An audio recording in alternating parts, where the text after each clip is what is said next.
Salut, salut! Aujourd'hui, quelques petits conseils pour faire ces semis en plein hiver. Premièrement, la manière dont tu vas remplir la terre dans tes alvéoles. C'est ça que j'appelle une planche alvéolaire ou seeding board. Quand tu vas mettre ta terre, tu vas tout bêtement juste frotter comme ceci.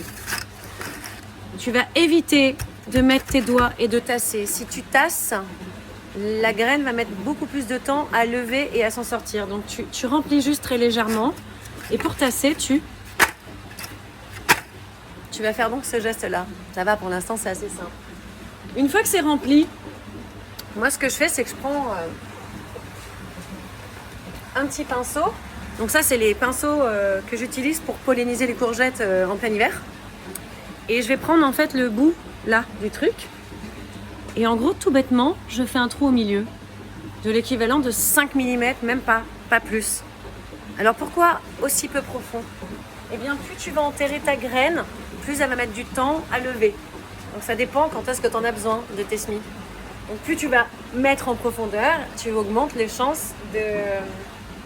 Parce que ça ne lève pas et que ça ne prête pas. Donc souvent, il y en a qui me disent « Ah mais moi j'ai planté 78 plantes et qu'il n'y en a que la moitié compris. » Alors déjà, il y a la qualité de la graine. Donc ça, on en parlera dans une autre vidéo. Et puis, il y a la manière dont tu fais tes semis. Donc voilà, tu prends donc 5 mm du cul d'un pinceau ou d'un critérium. Tu fais les trous. Après, tu plantes une graine et tu refermes. Et quand tu refermes, tu ne tasses pas. Tu ne tasses jamais.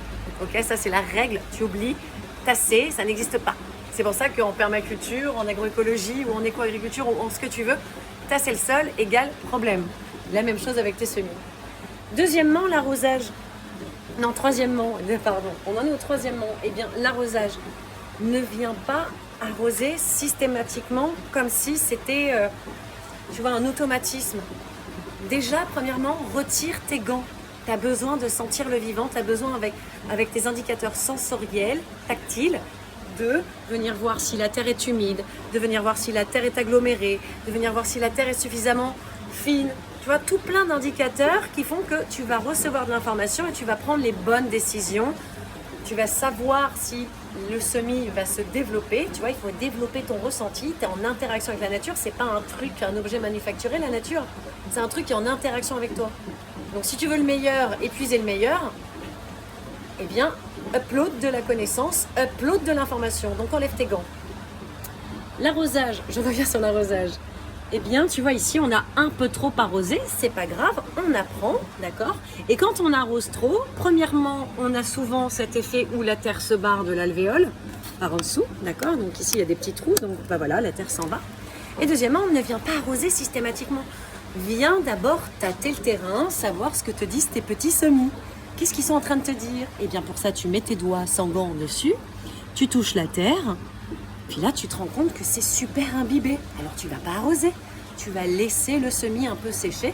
Et quand la terre sera un peu plus grumeleuse et plus sèche, là, tu fais attention. Chaque jour, tu les regardes et tu vois si ça a besoin d'être arrosé. Et seulement là, tu vas arroser. Alors, tu n'arroses pas par le dessus. Tu viens arroser par en dessous, par phénomène de capillarité. D'accord? Parce que sinon, tu vas faire péter ta graine en arrosant et ça va venir sauter. Quand tes semis sont sortis, eh bien, tu ne viens pas arroser non plus par-dessus parce que le soleil et la goutte d'eau, là, ça fait cramer le système foliaire. Mais ça, on en parlera dans une autre vidéo. Donc voilà, quelques conseils juste pour faire ces semis. Très simple. Pas tasser la terre.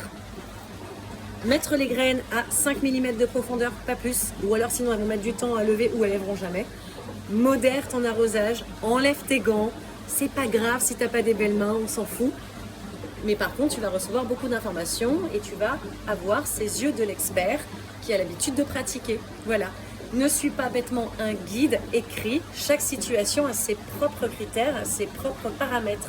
Le climat, l'humidité, la qualité de la terre, la qualité de la graine paysanne que tu vas planter, la manière d'arroser. D'accord? Chaque situation, comme chaque être humain, est différente. Et donc, chaque plante est différente.